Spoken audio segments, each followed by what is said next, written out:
We're going to look at the Yalkut Biurim, and I suggest that we backtrack a little bit to go back to Ayin Ches, which I believe you have, and the Rashba. And we'll use this also as an occasion for Chazar.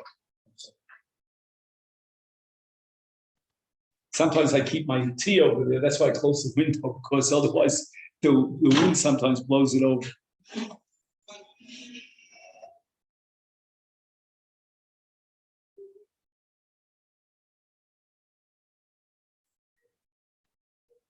So now we're going to talk about a certain case, and we're going to analyze this case as to whether or not there's a requirement of chalitza. And we're going to have Tosus Ashita and the Ramban and the Rashba. And we're talking about a case of a Tnai. So what happens is that a woman is married and her husband gives her a get with a Tnai. And that Tnai is that she should not marry the Yavam.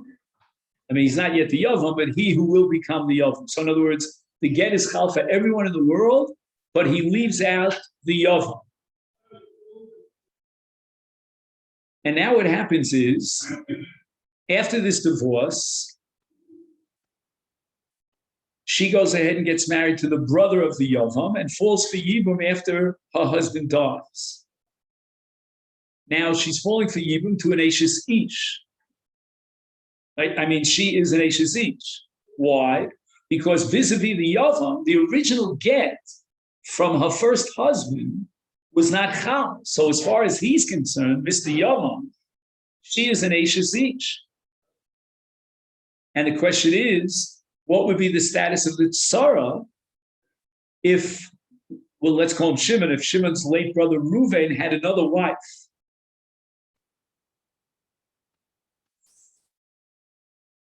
So the Ramban, and it all depends on how to interpret Yerushalmi. We spoke about Yerushalmi in the past, but you'll see in the paragraph that starts Derech HaRishona B'Bir Divrei Yerushalmi that Kavana so lahakshos megirushay chutz kigon. Yeah, you have it. Ayin Ches. Kigon chegircha baila hitira lechola olam chutz me'ayava ume'achar shehi legabe hayavam eshes ish yeshla liftar as es tzaros. Ulefize nechak hayushalmi amad isa bebavli begitin she'af Rabbi Eliezer. Even though Rabbi Eliezer is the Baal Hashita, he's the one who accepts such a Tanai of Chutz Miploni. Im Girsha Chutz Miploni B'holcha V'niseis Li'acher. Once she gets married to someone else, according to Rabbi Eliezer, then Memela Hi Muteres L'zeh Shenesra Alav Mitchila. Which means that the second marriage, right? So he gave her a divorce, Chutz Miploni, but now she can marry anyone chutz miploni, and she went ahead and she married another person. Once she marries that person, then the original Tanai is completely gone, because the new Ishus replaces the old Ishus.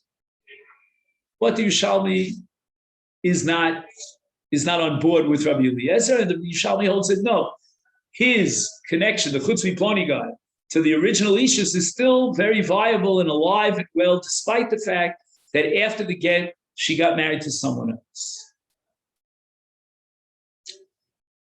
Now, the Yerushalmi wants to explain why there would be no problem with the tzara in this case, right? So the tzara should be a tzara seishasish, and that's not good for the Jews because the Mishnah has 15 arayos that pater up the tzara, not a 16. So eishasish is omitted from the list.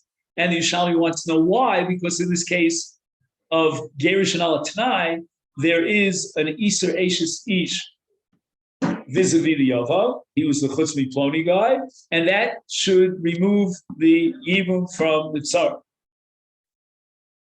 And what's the answer to Yushalmi? So this you'll see in the next paragraph that starts with Tirutz, if you drop that about 4 lines down. He grusha el shasur rak machmas hatnan. So again, this is a very deep and subtle lumdus, as we call it, distinction. And the answer is that this is not Eishes Ish. Even vis-a-vis the Yavam, it's called Tnan. The imtin tzalovish and echsheves the Eishes Ish gabah mikomakom and ena poter saros mishum shem tisyavim nimtze shlo hoisa Eishes achiv me'olam. Why is lo hoisa Eishes Ish me'olam? Because if he would be miyavim her, that would be a bittul atnai of chutz miploni, and that would completely undermine the gerushin, so that when Ruvain, the late Ruvain, married this woman, he really wasn't married to her. She was still an Eishes Ish to the first husband. Barehi kitsaras erev shelo b'makom mitzvah. Liachar shehisik haramban in the next paragraph, shein baal satnai poteres saros mishim shekigrusha af legabe hayavam adayin istapek ha'im hi atzma p'tura af min hachalitza. What about chalitza over here? Because again, she herself, forget about the tzara for a moment, is with regard to this Yavam, an Eishes Ish of the original Baal. And if that be the case, then certainly that's an Erev who's falling for Yibum. And in that case, there's no need for Chalitza. Oh, what's the other possibility? For sure, there's no possibility of Yibum. She's an Eishes Ish as far as the Yavam is concerned. But Mikala Gomi Chayevetz B'Chlitza, and he doesn't tell you why. Barash benoka b'pshitus mitzad asvara hi chayeves b'chalitza. Why? Again, before we get into some sort of chidushei Torah, but just on a straightforward, simple level, to understand the Rashba is a real challenge. She's certainly an erva to him. I mean, the original Baal gave her a get chutz Ploni. So as far as Ploni is concerned, she's still an Eishes Ish of the original Baal. Why would she need chalitz?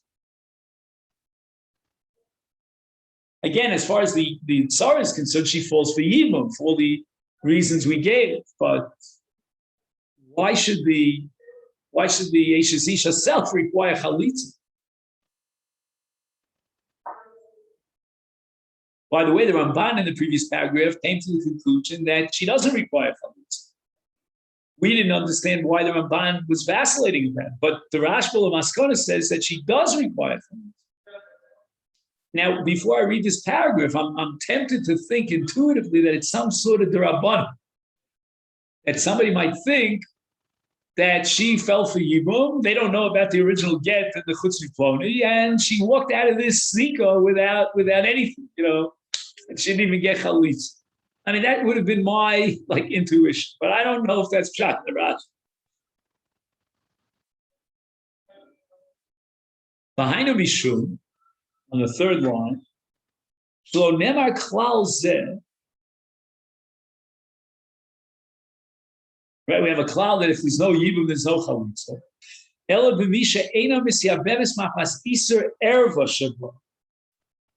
Aval balas hatnai afal pishim tisyabem ibatel aget levafreya v'teyos eishes ish ervas eishes imikomakom ben tayim before the Yibum eina erva the eina surah ela machmas hatnai, which is a svara that we saw in the Rashba already early in the Ramban in interpreting the Rashba, that the reason why this woman doesn't patra but Tzara is because she's not an Erev of Eishes Ish, she's only Asur Mishum Tnai. B'chol davar, b'chol shed davar acher, gorem lo shelo tisyabem, ein b'kach kidei lefotra mechalitz. So we need a real bona fide erva And if what blocks Yibum is something other than Erva, then she needs Chalitza. And there are two questions we have to ask. Why isn't she an Ashes Ish, an Erva? Why is she only Asur Mishum Tnai? And secondly, if you're telling me that there's something blocking the possibility of Yibum, okay, I know it's not Erva, you don't call it an Erva according to the Rashba, but I don't understand why we need the Shem Erva. What's the holy name Erva? Anything that blocks Yibum should apply Kol She'eino Ol Yibum and Ol Chalitza. I mean, Chalitza and Yibum are two sides of one coin. Why would Chalitza separate itself independent of Yibum as an entity unto itself, an independent entity? But I'm really bothered more by the first question.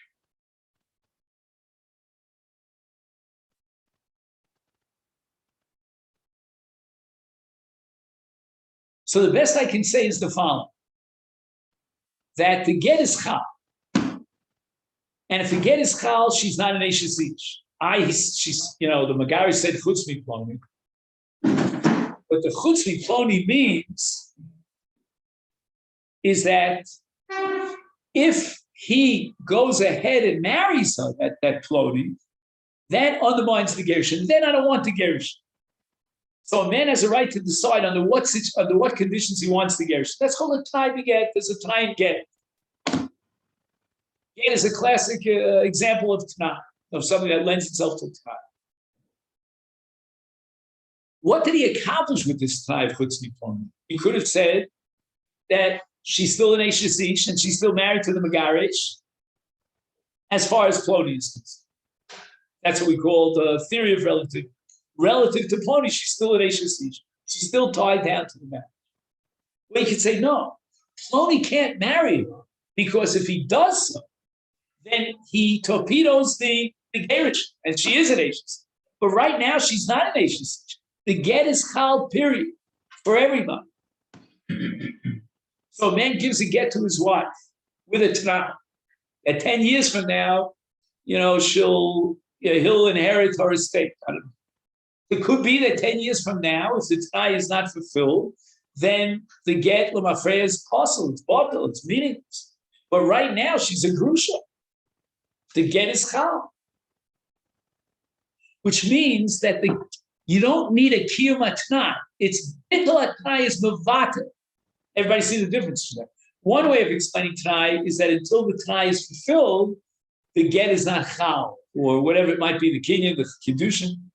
The other way of defining Tanai is that no, you have a chalos, it's valid, but you can torpedo it through bittul Tanai. And that's the way the Rashba learns chutz miploni. Chutz miploni means I'm not making it a Tanai that if he doesn't marry her, the get is chal. That doesn't make any sense. The get is chal. He's allowing a bittul Tanai, which would undermine and invalidate the gerushin, which would happen in event that this man would marry or maybe have relations with her, I don't know. So in such a case, her status is that of a grusha. She's not an Ashes Ish, and therefore she's not an Erev. Before, in actuality, there's no way that the Avam could implement this Masechet Yevamot. If he does so, that's a bittul tie. The get was never chal. The late brother, was never married to, etc., etc., etc. And even as far as the Avam is concerned, should be an Ashes Ish. That's not enough to pater patsara, as we discussed. So in such a case, she needs chalitza. She really needs Yevamot. All the pieces of the puzzle of Yevamot are set in place. But he can't be the Avimah. So that's a blockage in the Kiyuv Yevamot, not in the Chiyuv Yevamot. The Filah Yevamot and the Zikas Yevamot is chal even vis-a-vis this Yavam, the Chutz Miploni. He cannot implement it. His hands are tied. Because if he does so, it will torpedo the Gerish, etc., etc. In such a case, she certainly needs chalitza. There's nothing blocking chalitza. She needs some way to get out of this meeting. Because right now, Basher Usham, this woman is a grusha as far as the original husband, and therefore that sets the whole sequence, the dynamics of Yibum, of Zik. Fascinating, no? I mean, if you would have told me that this was Reb Chaim talking, I would believe you. But to tell me that this is a Rashba, almost 1,000 years ago, I don't know exactly. You can look it up on Google. Probably more than 1,000 years.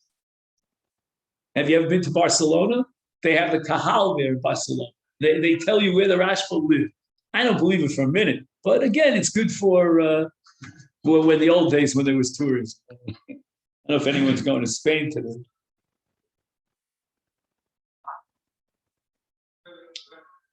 Okay, when I see the word lahalon, I get very nervous in this Masechet. He tells you here it's Kuf Yud Aleph. My God, we're on Daf Yud. And we've been working for months. Imagine Kuf Yud Aleph. That's more than 10 times what we did. Anyway, so it says over there, Shano Deres Hana Miyavama B'Chaye Bala. This is really interesting. A woman is married, and she took a neder not to have any pleasure, any benefit from Shimon, her husband's brother. Now her husband dies without children. She falls for Yibum to Shimon, but she has a neder that blocks her because if she would have a relationship with Shimon, she would violate the neder. Is the Gemara says, that she needs chalitza. Well, why not you say that if she's not Ola Yibum, ipso facto, she doesn't need chalitza? But the answer is, there's a full-fledged seeker. He is obligated in Yibum, but he can't fulfill that obligation. And if he implements it, he'll violate the neder. I'm not sure why the Gemara talks about a case where she took the neder. What about if he took it? I don't know. And also, I have another question here because a neder against the mitzvah cannot be chal. But I guess since her husband is alive, then we don't anticipate that he's going to die without children, etc., etc. So that neder in and of itself, Basher Usham, is a perfectly valid neder. Now her husband dies, and there's no way that the Yavam could be Mekayim the mitzvah Yibum. But she needs chalitz. The Afal Pisha Surah B'Yibum min Torah. This is fascinating. The Torah says with the Darm lo yachel tvaro, and then the Torah says kechol hayotzim mipicha tas or tishmar, whatever the post. And that is an essay to a losas. So even though he has the essay of Yibum, but the essay of Yibum cannot override the lav and the losas, and the lav and the essay of Nidar. Now I'm going to assume, unless I'm wrong, that this is still right. So we're not playing here games with Gzeros. If the reason why he cannot implement Yibum is just that, there's a blockage, is the Chayeves B'Chalitz.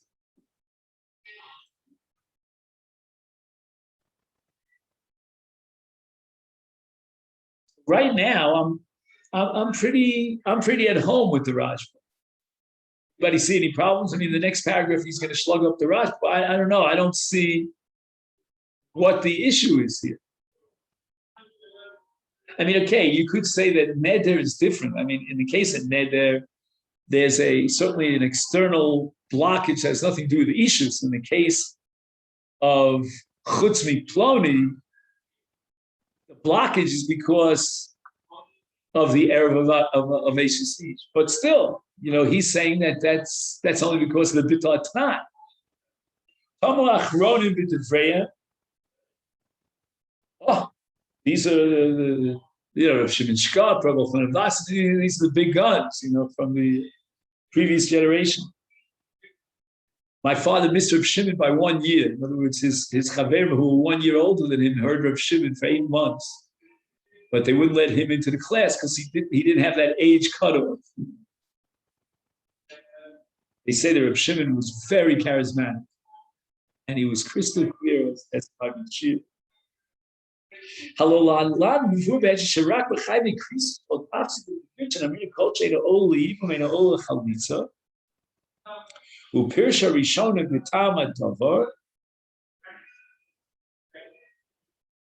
Okay.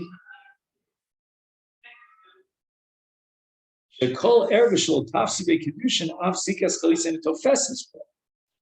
In Kane Echos Ramban Chiptura Michalitza, Array Hu Atzma Kosish and Shebesiki Grusha, Afligabi Ayofam. The Imkain Madua Lo Tofs Tipos Bozikas Chalisa.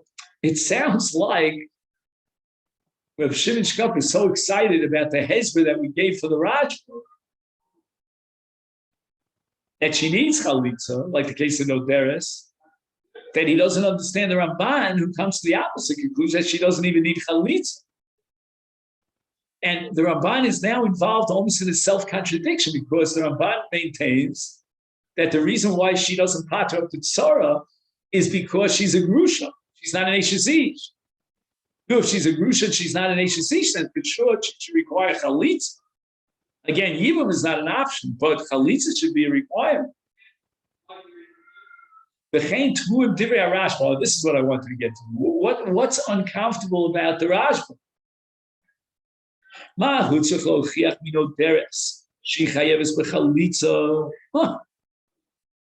don't know if he needs no deres as a proof. He would have said it logically, and it's a compelling logic even without no deres, but no deres certainly clarifies that we have a precedent for someone who cannot be miyavim, but yet he has to give a chalitza.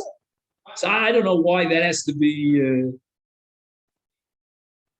why the Rashba deserves such a box. I don't know. The Ode, the host of the first time in the Milsi, she should davar achad gam le'as alo pshita she'ein lefocho b'chalitza sorry eino erv.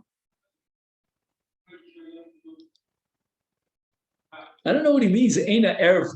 It's a little. The language here is a little bit. If he means chayve lavim, then he's way off the base of it.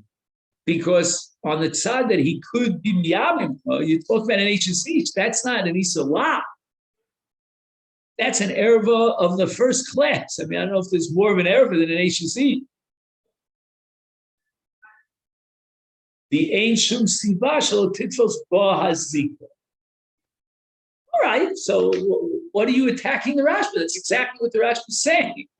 But he's saying it's so pshit that he didn't have to invoke the case of Noder. This is the kind of kasha I will say that you only ask if you have a good answer, if you know.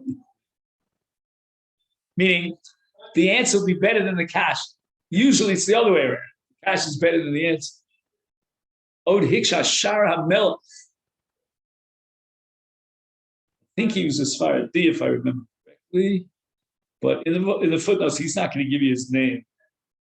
No. I think his name was Nunis or something similar. If anybody wants to make a little contribution here, we should buy. Do you generally get to his farm store? No, it's rare. Yeah, there's a 4-volume work called Beis Akid's Farm. And it's nice. It's not something that's so super scholarly, but this fellow Friedberg, I think was his name. He's probably gone 100 years. But what he did was he has a list of all his farm and he tells you their names. And then he tells you where and when it was published and when it was republished. It's called Beis Akid's Farm. I have one, but I don't want to give it up. If I had more room here, maybe I would bring it in on a temporary basis, but things get lost.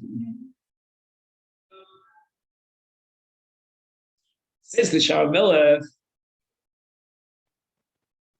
Ma Raya Hi Mi No Deres, Shekol Dorachik, Shekol Shedorachik Gorim Yes, Oletzes, Alo No Deres, He Bechiv Lavi Yaseh, V'Ev Paris.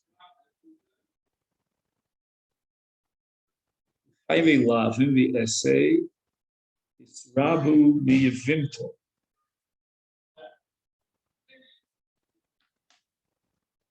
Yesh lecha yivam acheres, afal ol yivam ol lechalits.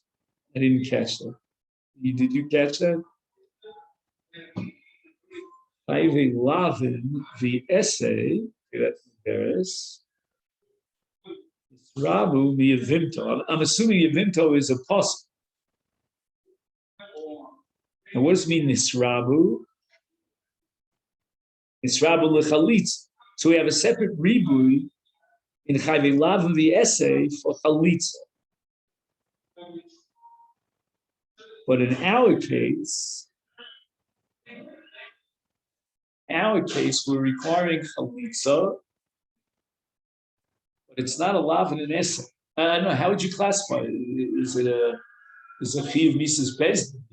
Because if he was Miyabim, then she's an Eishasish. It'd be interesting to know exactly when he's Chayiv Misa. The Tchilas Bia, Sof Bia, I don't know. But somehow during the Bia, I mean, he nullifies the original Gerushin and he's living with an Eishasish. So now, that's not similar to the case of Chayvilav and the essay. In Chayvilav and the essay, we require Chalitza because of special reboot. But here we're dealing with an Eishasish situation. It's not similar to Noderes. A neder is a lav and an essay. And the mitzvah of Yibum cannot override a lav and an essay, and that's the blockage. But Chalitza she still needs because it's a special limit of Yevimta, a reboot of Yevimta. But here we don't have a reboot because we're not dealing with a lav and an essay. We're dealing with Eishasish. So why should she need Chalitza? Now it's logically, even in the case of Noderetz, we would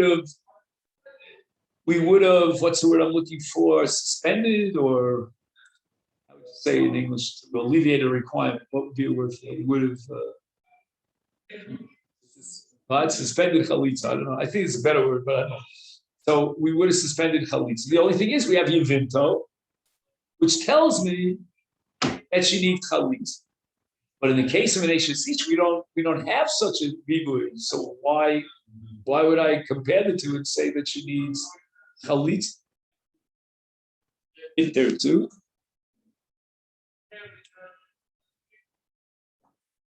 ששני דינים נאמרו בכלל זה של כל שאינו עולה לייבום אינו עולה לחליצה. האחד, שכל שלא תופסים בו קידושין, is אף זיקה אינה תופסת. ועוד דין נאמר בזה, שכל יבמות שאין בה פטור מייבום, אלא שהיא אפשר לעשות בה מייסי, מוכן אף אי אפשר לעשות בה מייסי חליצה. How does he know such a thing? That's wild.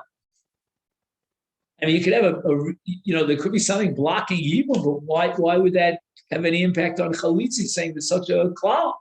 So, that if there's no Yibum befall, then there's no Chalitzi, no Maisa Chalitza.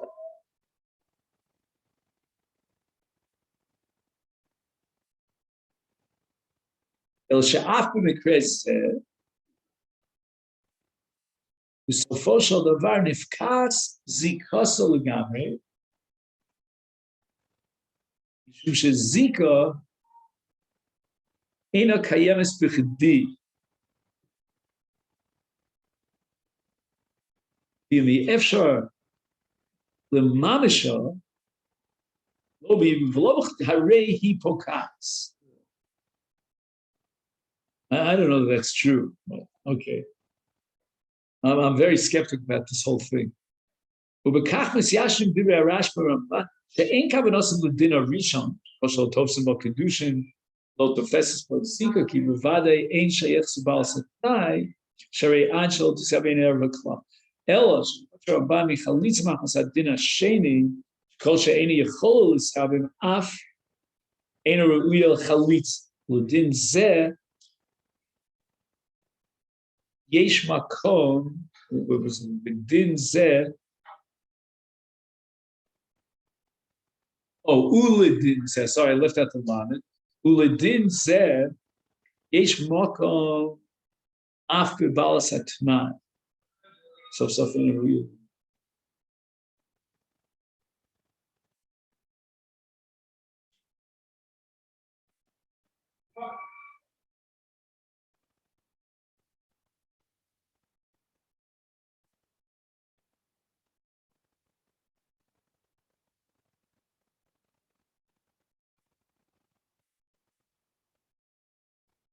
Ledin say yesh makom. Somehow I sense that the pedagogy here is lacking, is faulty a little bit. Ledin say yesh makom. What does that mean? Yesh makom. It's applicable, I guess. Af bebalas hatna. So in a ru'il. Okay, let's grant him that premise. I don't believe that's what's going on here, but okay, let's grant him that premise. Because he's not willing to say that there's no zik at all.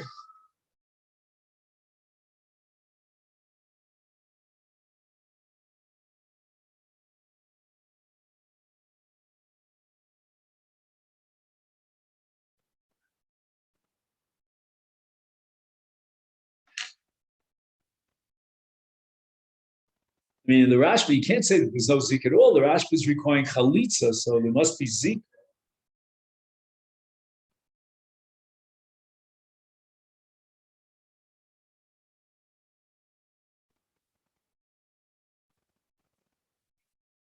So now he's explaining the havamina of the Rashba. Right? Let's understand his kash. He was perturbed by the fact that the Rashba entertained the possibility, which is actually the Ramban had such a havamina, but the Rashba accepted it lamaisa that she needs chalitza, but there was a havamina that she would not need chalitza, right? And he was bothered by that havamina that she would not need chalitza because she's not an Erev. I mean, that was the whole thesis of the Rashba. The Rashba's breakthrough was that she's not an Erev. The Grusha status is fully active right now. So she's not an Eishasish, and there's no Erev. So now Rav Shimon Shkop is asking, what was the havamina that she wouldn't need chalitz? Which actually the Ramban's maskana, that she's p'tura mi chalitz. How should that be? Why should that be so?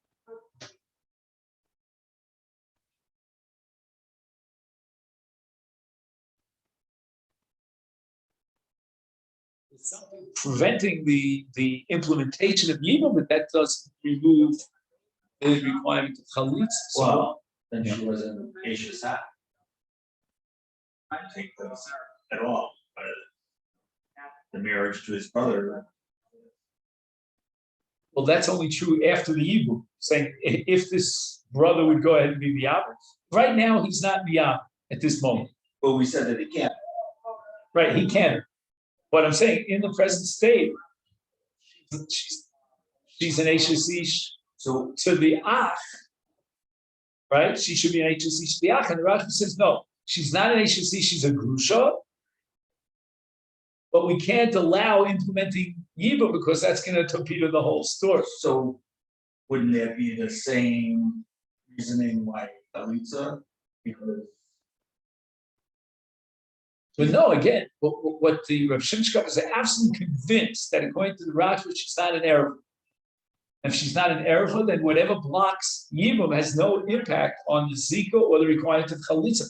Why did the Rashba entertain a Havamina that she doesn't require Chalitza, which is actually Ramban's final conclusion that she doesn't require Chalitza? How is that so? Why is it?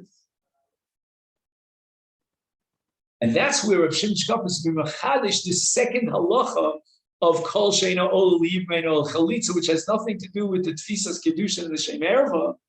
But the law is that if you can't have a Maisa Yibum, then you can't have a Maisa Chalitza. Again, right now we're accepting it as a Gzeres HaKosel that fell from heaven.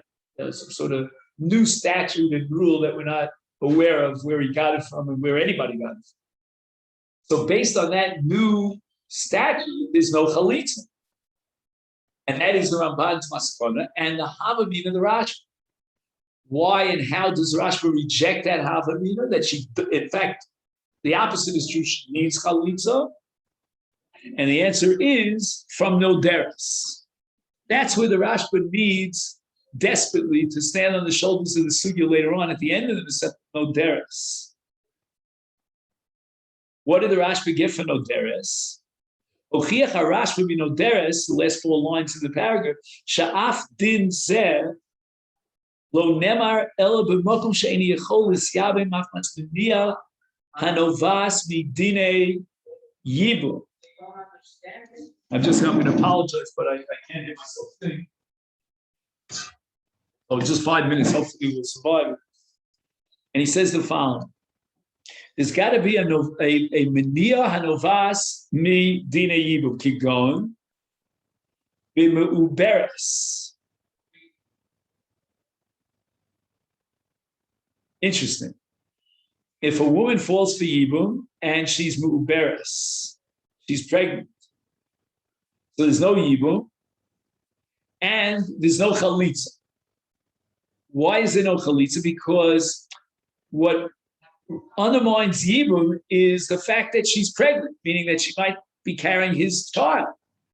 And if that child is born and is viable, then there was no yibum. So if there's no yibum, there's no chalitza. Aval im sibas menias ha'yib meina machmas ilchus yibum ela machmas isu neder kigon v'balas knai lo nemar din zekol ikar. So again, just to summarize, the Rashba, the way Rav Shimon Shkapa understands it, is being machadich at chiddush. In the Havamina, the understanding of the Rashba was that she should not need chalitza. And why shouldn't she need chalitza? Because we have a principle that if there's no yibum, no maisa yibum, there's no maisa chalitza. The maskana was, let's take the case of nidarim. In the case of Noderes, there won't be a maisa yibum, but there will be chalitza. Why? Because the blockage to yibum was not midine yibum, but rather mitzad isur tzaddi, an external side blockage. And therefore, the Rashba says that in the case of balas t'nai, since she's not an erev of Eishes Ish, the yibum is an impossibility because of a blockage. Therefore, she needs chalitza. And it's not similar to the case of a muberes, because in the case of muberes, she doesn't need chalitza, because the reason she doesn't need yibum is because she's muberes, and that's halach and hilchas yibum. But in our case, it's halach and hilchas t'nai or in gerushin, but it's not halach and yibum. And the proof of the Rashba is that in such a case she does need chalitza, because again, what bumped off yibum was something studied, and we'll prove that from neder, because neder has nothing to do with yibum. It just forms a barrier that prevents yibum because of the violation of neder. And in such a case, she needs chalitza, and that's going to be the Rashba's final maskana. I don't understand how he defends the Ramban. Wasn't that one of his issues? Let's go back for a minute to the question.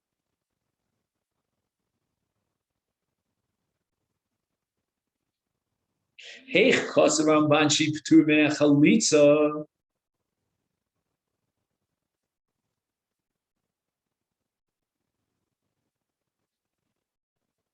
Arei hu atzmo koser shenechsheves kigrusha af legabe hayavam. And came adulo titfos ba zikas chalitza. Again, the question was, doesn't she certainly have to have chalitza because here she's considered a grusha? So the answer is that there's a second halacha. Oh, wait a minute. No, in the case of neder, she does require. So what was the answer to the Ramban? I mean, I understand how he answers the Rashba, because part of Maskana is she does need chalitza, like nederis. The Ramban says she doesn't need chalitza. I don't understand how did he answer the Ramban? Did I miss something here?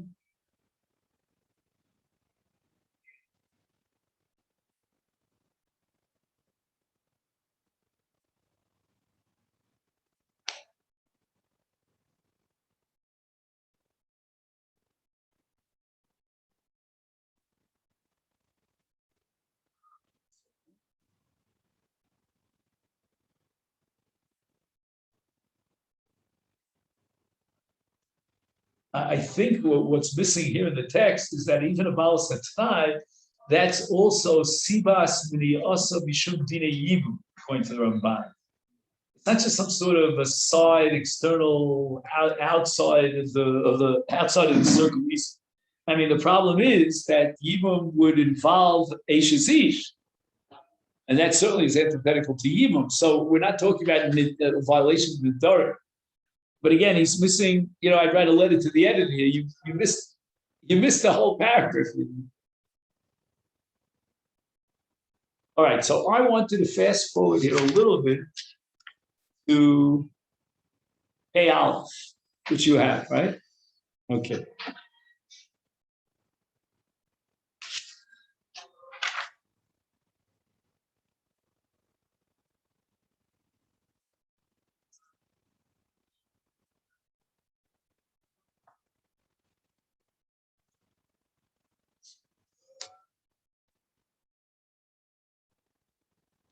Again, right now, for the time being, we're skipping Ayin Tes. I believe that the other half of Ayin Tes we did in the past. I have a check here, so I'll try to double check that. But we're skipping to Reish Lakish. Omer Reish Lakish, hu eino chayv al chalutza kares, va'achem chayavim ala chalutza kares.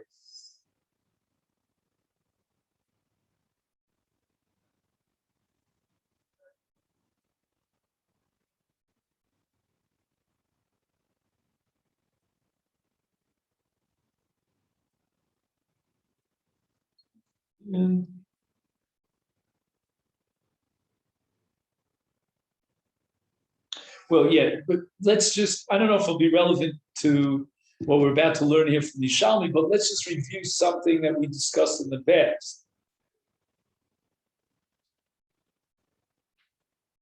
We had two possibilities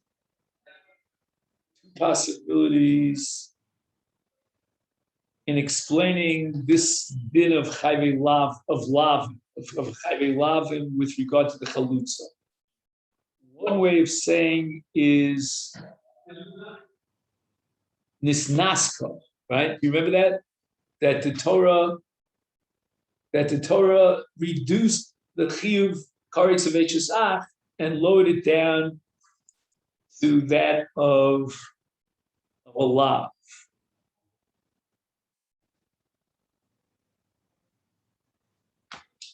And I think the other way we said it was that since there was a matir of Yibum, when she fell for Yibum, that matir was chal on the erev of Ach. Therefore, even though now this chalitza, which removes the mitzvah of Yibum, so there's no matir on the Isra Ach. She doesn't go back to her original state of Ach. Because the moment she fell for Yibum, that was matir, the erev of Ach, and the chalitza will not regenerate. But that's only as far as the cholitz, which says that somehow Igoy Milson Mafreya, that as far as the other achim who were not cholitz, she was never a candidate for Yibum. So she always remains Eishesah. Whereas Rabbi Yochanan says, no, he's operating the cholitz on behalf of all the brothers, and the Torah was matir, the Isra Eishesah, the Erev Eishesah for all the brothers, because they're all chayv in Yibum. Now one person went ahead and did chalitza, that doesn't affect the matir. Yushalmi Hiksha Rav Yudin from Felon, no, just kidding. Lemandi Omer Cha Achim Chayovim Al HaChalutza Kares, and that is Reish Lakish Ech Shana Rebbe Chia Meis Ruvain V'lo Bonim Ibem Shimon Achiv Es Ishto Umeis Achu V'lo Bonim Miyabim Levi Es Ishto Zu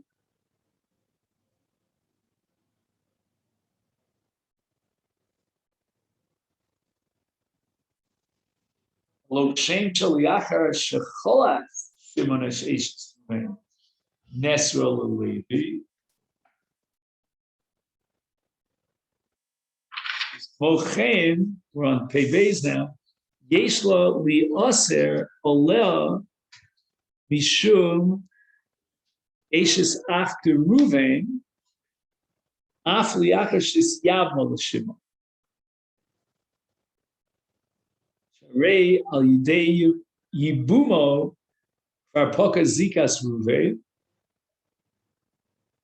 uma ben yibum l'chalitza.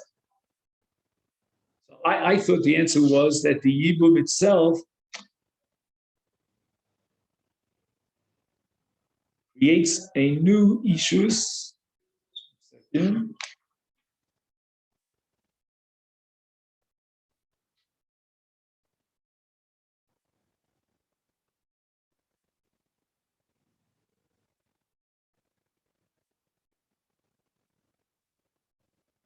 So Shimon was miyabim Eishes Ruvain.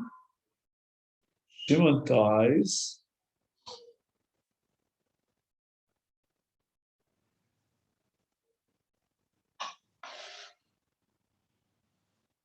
So again, Shimon dies. Then Levi is miyabim Eishes Zu.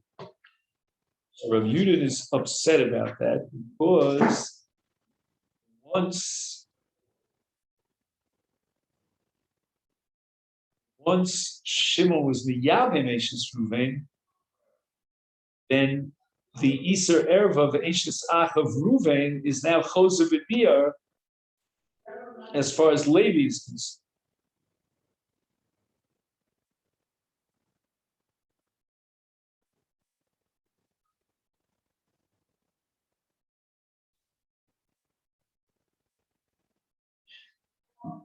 And now he's equating Yibum with Chalitza.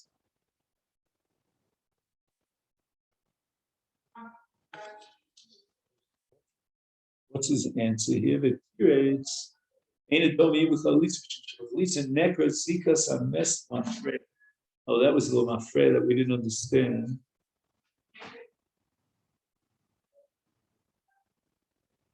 But the Yibum, Bola Echad Min Achim V'Yimah Rehi Ishta.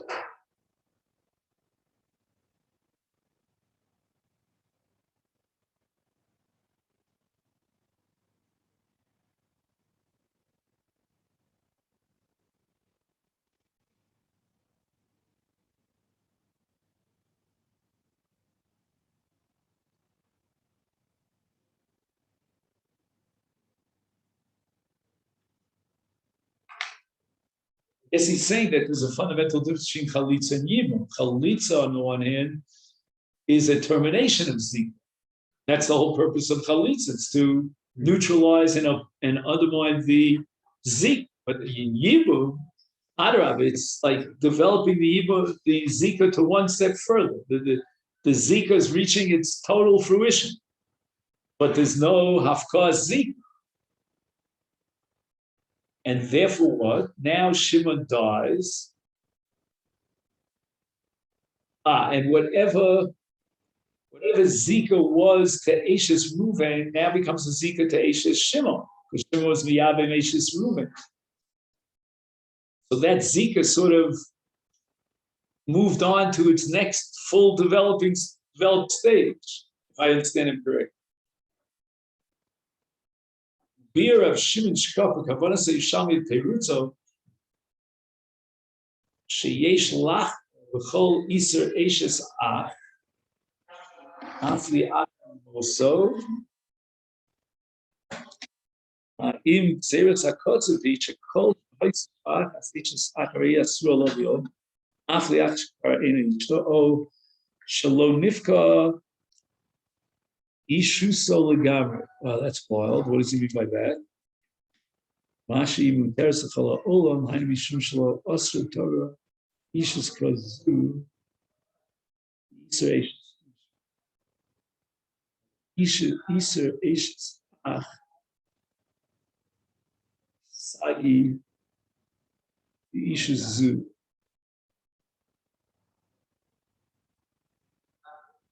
I don't know. This is way beyond. This is not my style. But let's just fast forward to Ella Iu Shlifu. So now we're up to Rabbi Yochanan. Keni Svaras Rabbi Yochanan. That's the Shlifu. Miachar She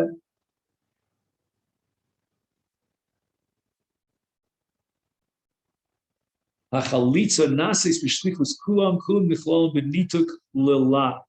Oh, he's using the word isnaskus. Turim mi karis. V'das Reish Lakish because of Rashi la'alon.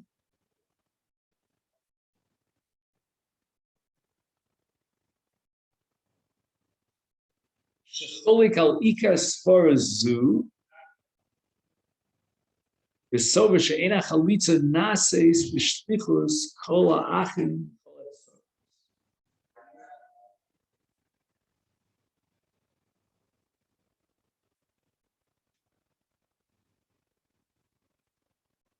So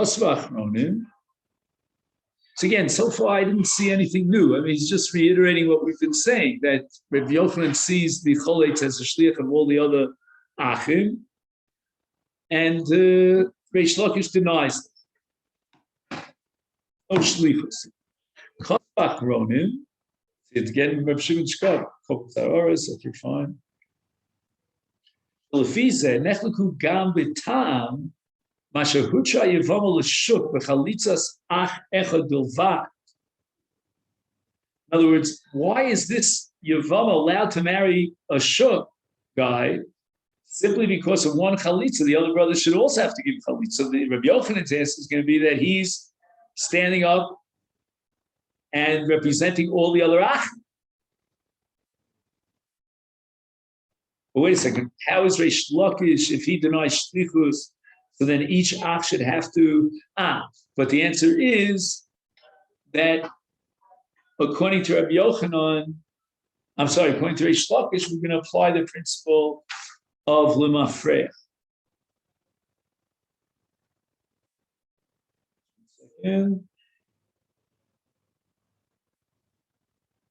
Where do we see lemafreya?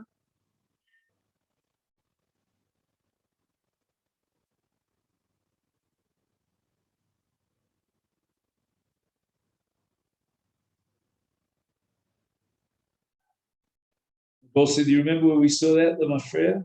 We just saw it recently. Oh, there it is, on line 3 from the top. Mishum shechalitza nekra ames lemafreya mikol ha'ach. Zikas ames lemafreya mikol ha'ach.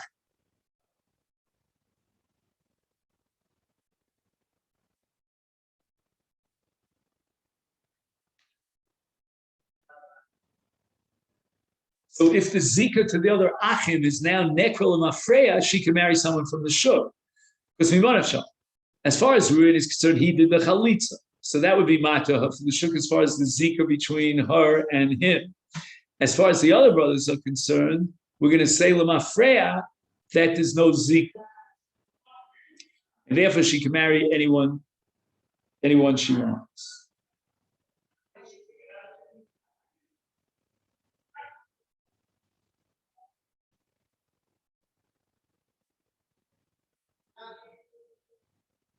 So Rabbi Yochanan Poka zikas kol ha'achim b'chalitza zu because of shlichus. Reish Lakish lo pocha chalitza ela es ha'chalitza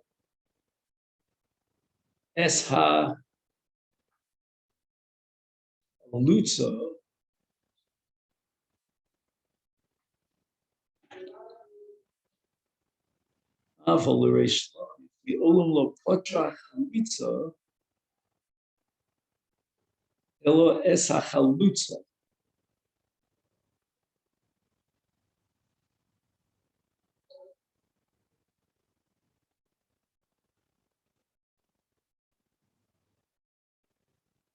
As opposed to the other tzaros. Kein lo potra ela zikas ha'chalutz levad. Umash muteres kulon l'shuk. So that's going to be lemafreya. Let's see if I'm right. In a lamb zika, af mishara achim, or the other tzaros have no zika. Umishum shal yidei chalitza igloi up. We got it. Igloi milsa mafreya. Mitchilu lo nafla liyibum ela chalutza zu bilvad v'chen nafel l'fnei acholes bilvad v'lo l'shar ha'achim. Does this make any sense?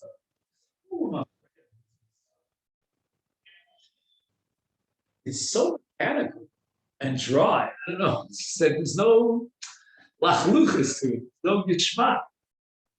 I mean, the woman fell for Yibum to all these brothers. And all the married women to the late brother, they all fell for Yibum. I mean, why are we operating with Lamafreya? Strange.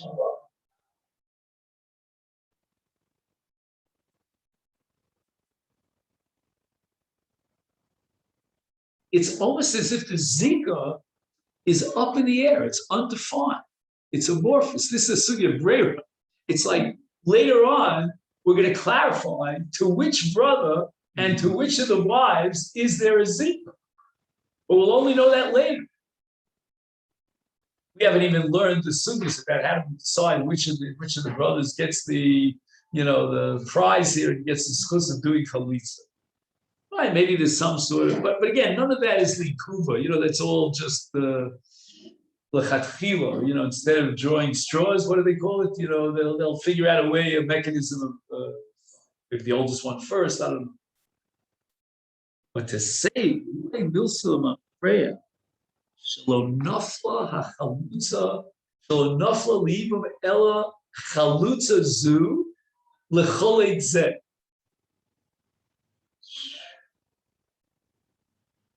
This really rubs me the wrong way.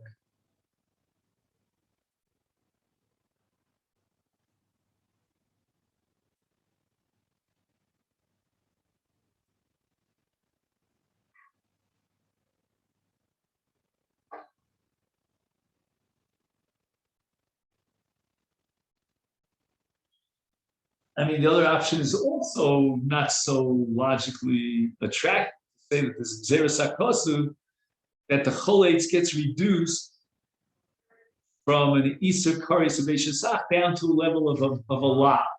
Whereas the other brothers, they go back to Yevamot Shalom B'Makabitza, which is an Isser Eshesach. I mean, that's also a little bit different. I mean, in Reish Lakish's frame of reference, you do see, without a doubt, that there's some special role here, or special relationship, I should say, in Hilchas Ichus between the Choletz and the Choletzes. It's not just implementing a Maisa Chalitza, but it really changes and shifts the whole situation. I'm tempted to think that according to Reish Lakish, Chalitza itself is a kind of Yibum, so to speak. It's a fruition of Zika. It's not an anti-Zika force to terminate this. It's like taking Zika to one level beyond, and that is Chalitza.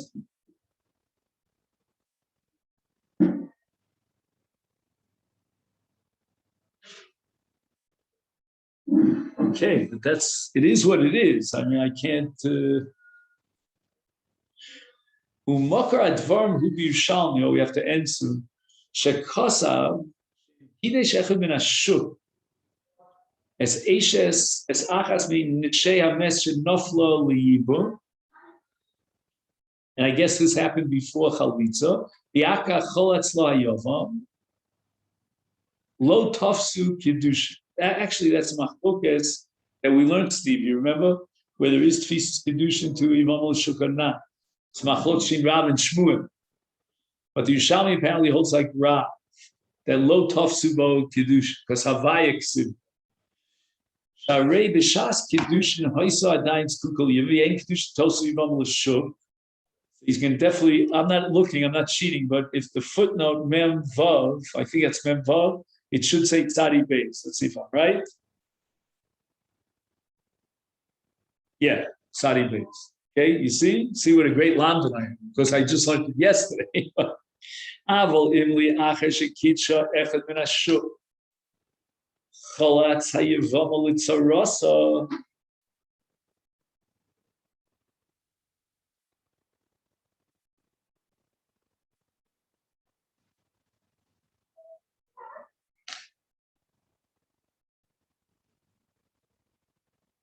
So what happens now? somebody from the shuk is Makarisha, and the Yavam now gives chalitza not to her, but to Hatzara. And if you can apply Lamafreya, then what? Then the halach of Ein Kiddushin Tosin B'Yavam L'Shuk would not apply. Let's think about that. This is quite fascinating. Steve, you're going to enjoy this because this is combining what we're learning here in this paragraph with what we're learning in the 12th paragraph. He's saying the following, that as far as the chalutzas, as far as the tsaras who didn't receive chalutza, she, in Reish Lakish's reference, never felt for Yibam. Because we're going to operate with Lamafreya. If that be the case, then the Kedusha was not to be Yavam L'Shuk, because she was not a Yavam at all. And the Kedusha should now be Tofos. Because we're assuming like Rav that ain't Kedusha Tos be Yavam. But if you hold like Rabbi Yochanan, that all of the Tsaros are all considered Chalutzos, then his Kedusha, the Yavam L'Shuk, the Shukai, is to Yavam. And therefore, Kedusha Tos be Yavam. Wow, I'm very excited about this. I mean, this really ties together what we're learning, Let's see if he says, Rabbi Yochanan Apoter, Af Hatzara Mikares, Ein Chalana Kedusha, means because all of the tsaros are in the same boat and they all have the status of Yevamos. They all fell for Yibum. And they all got chalitza. And therefore, the Makadish, who was Makadish Tzara, who didn't get chalitza, was Makadish Yivam L'Shuk, and ain't Kedusha Tos. But Reish Lakish HaMachayev Al Tzara Kares is Chalama Kedusha L'Mafreya. This is so paradoxical because Reish Lakish is upping the ante and the severity of the Tzara Sachalutza, and yet, as far as the Kiddushin is concerned between the Shukai and the Tzara, it's Dafka Reish Lakish who's going to recognize the validity of that Kiddushin. I'm sorry, it's Dafka Reish Lakish who is going to recognize the validity of that Kiddushin. Why? Because Reish Lakish, and I'm skipping a little bit, Batla Zika Satzar L'Mafreya. This is unbelievable. Everybody and their uncle is happy with this understanding of Reish Lakish. I was very uncomfortable.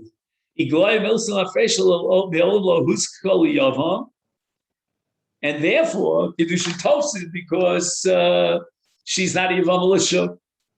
That is really quite okay. Then Rabbosai. So we'll stop here.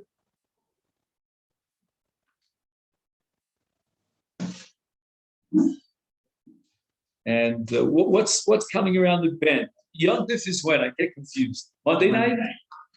So Sunday should be okay, no? Monday we can negotiate. All right.